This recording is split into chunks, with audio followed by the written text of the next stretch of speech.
Labas vakaras, mėly DRT žiūrovai.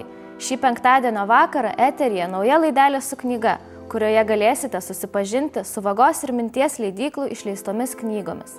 Noriu priminti, kad jūsų kaip visada laukia konkursas, kuriame turite puikią galimybę laimėti vieną iš laidelėje pristatytų knygų.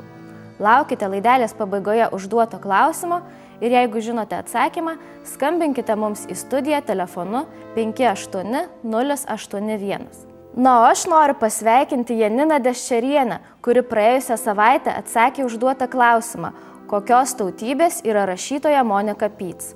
Teisingas atsakymas buvo vokietė. Sveikinu ponę Janiną, laimėjusią Monikos Pyts romaną Antradienio moterys. Knygų apžvalgą pradėsiu nuo dėmesį prikaustančios amerikiečių autorės Marlo Morgan istorijos. Tai jos knyga Dykumos balsai – moters kelionė į neatmenamų laikų Australiją.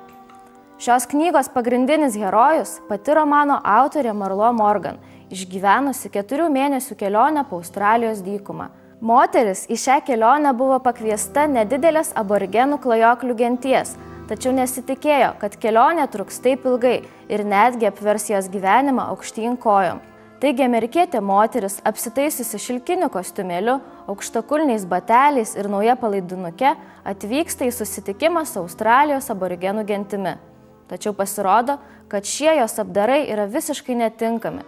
Greitai jie sudeginami, o pati moteris paprašoma apsijuosti audinio gabalu. Neturėdama jokio kito pasirinkimo, moteris leidžiasi į 4 mėnesius truksiančią kelionę po Australijos dykumą. Jos metu autoriai teks išgyventi svilinantį dykumos karštį, miegoti po atviru dangumi ir maitintis egzotišku, mums turbūt visai neįprastu aborigenų maistu. Tačiau šie išbandymai romano autorė veda dvasinių ieškojimų ir atradimų keliu, moko gyventi visiškoje harmonijoje kartu su gamta. Ši istorija iš tiesų labai įtraukianti, daug kas ją turbūt perskaitys vienu atsikvėpimu. Tai, kad ji jau išversta į daugiau kaip 20 pasaulio kalbų ir parduodama milžiniškais tiražais, rodo knygos populiarumą. Tačiau ši knyga susilaukė ir nemažai kritikos iš kai kurių Australijos aborigenų genčių. Neva autorė daugelį dalykų tiesiog prasimano. O skaitytojams paliekama laisvė rinktis, tikėti knygoje aprašomais dalykais ar ne. Knygą išleido leidykla Vaga, iš anglų kalbos vertė Aistė Kvedaraitė Nichols. Kitas šio vakaro romanas Elizabeth Gilbert Piligrimai. Taip pat pasakoja apie keliones, paklydimus, ieškojimus ir atradimo džiaugsmą. Knygos autorė Elizabeth Gilbert yra amerikiečių žurnalistė ir rašytoja, kurianti ir grožinę, ir negrožinę literatūrą.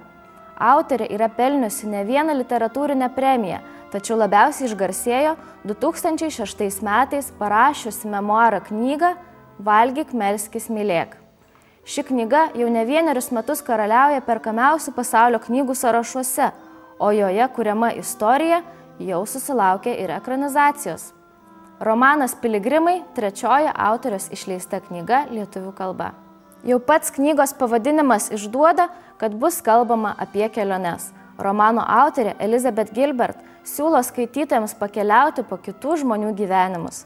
Ši knyga – tai 12 tarpusavyje nesusijusių trumpų istorijų, kurių herojai – mažų Jungtinių Amerikos valstijų miestelių gyventojai. Čia susitiksime ir rančos darbininkus, ir turgaus prekeivius, ir kaubojus. Tai yra paprastus, tačiau labai savotiškus ir įdomius personažus. Nors knygos pavadinimas Piligrimai rodos yra su užuomina į religinį kontekstą, tačiau istorijų personažai nejaučia per didelio noro kalbėti apie savo vidines būsenas ar išgyvenimus. Savo problemas jie sprendžia labai paprastai, drąsiai ir kūrybiškai. Atrodo, kad rašytojos Elizabeth Gilbert tikslas yra ne papasakoti istoriją nuo pradžios iki pabaigos, o sukurti atmosferą, perteikti tam tikrą jausmą.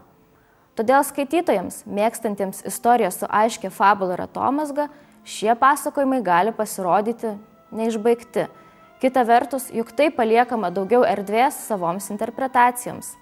Šį romaną iš anglų kalbos vertė Ema Bernotaitė, išleido leidykla Vaga.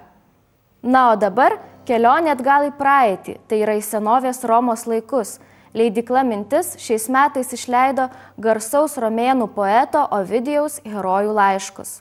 Šis veikalas vienas mįslingiausių poeto kūrinių, lig šiol keliantis daug diskusijų ir paliekantis daug neatsakytų klausimų antikinės literatūros tyrinėtojams. Herojų laiškus sudaro 21 eiliuotas tekstas, paremtas mitologiniais siužetais. Šie tekstai tai įvairių mums jau girdėtų mitologinių personažų laiškai. 14 laiškų herojos moterys rašo savo vyrams arba mylimiesiems. Visi moterų laiškai parašyti ypatingos jausmų įtampos situacijoje. Tai yra jų vyrai arba mylimieji yra išvykę, negrįžtantys, neatsiliepiantis į jų jausmus, galbūt jas išdavę. Daugelis šių laiškų yra siunčiami tarsi niekur, nes negaunama atsakymo. Taigi garsus romėnų poetas čia kuria meilės istorijas ir atskleidžia ryškų ir dramatišką moters jausmų pasaulį. Nors šioje knygoje ir gausu įvairių užuominų į kitus mitologinius tekstus ir atrodo, ji galėtų būti įdomi tik antikinės literatūros gerbėjams, tačiau šios istorijos puikiai susiję ir šiandieninėme gyvenime egzistuojančias situacijas. Nuo Vilniaus universiteto klasikinės filologijos katedros vedėja Eugenija Ulčinaitė ne tik išvertė tekstą iš lotynų kalbos, bet ir parengė teksto komentarus bei žodynėlį, kad tekstas būtų lengviau suprantamas kiekvienam skaitytojui. Paskutinioji pristatoma knyga, o tiksliau 2 knygos vienoje, tai Viktoro Suvorovo Kontrolė ir pasirinkimas. Viktoras Suvorovas yra rusų rašytojas ir publicistas, taip pat dezertyravęs Rusijos armijos karinės žvalgybos tarnybos karininkas. Nors jo knygos dažnai kritikuojamos kaip pseudoistorinės, tačiau didelė dalis Suvorovo pateikiamų faktų ir hipotezių yra paremtos istoriniais dokumentais, knygomis ir oficialiais TSRS bei Rusijos istoriniais žurnalais. Savo knygose jis demaskuoja daugelį didvyriais laikytų sovietų veikėjų ir karvedžių. Pagrindinė romano Kontrolė tema – Ježovas su savo vadovaujama NKVD ruošiasi nuversti Staliną. Istorinėme romane aprašoma Stalino kontrolės sistema, žiaurios represijos bei pavojingi nuotykiai. Romane Pasirinkimas Stalino žvalgyba atlieka slaptas operacijas Antrojo pasaulinio karo išvakarėse. Veiksmas vyksta tai Maskvoje, tai Madride, Berlyne ar Paryžiuje.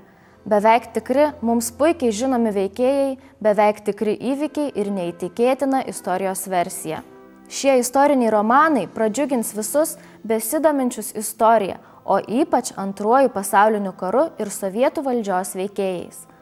Romanus iš rusų kalbos vertė Vytautas Visockas, išleido Minties leidykla.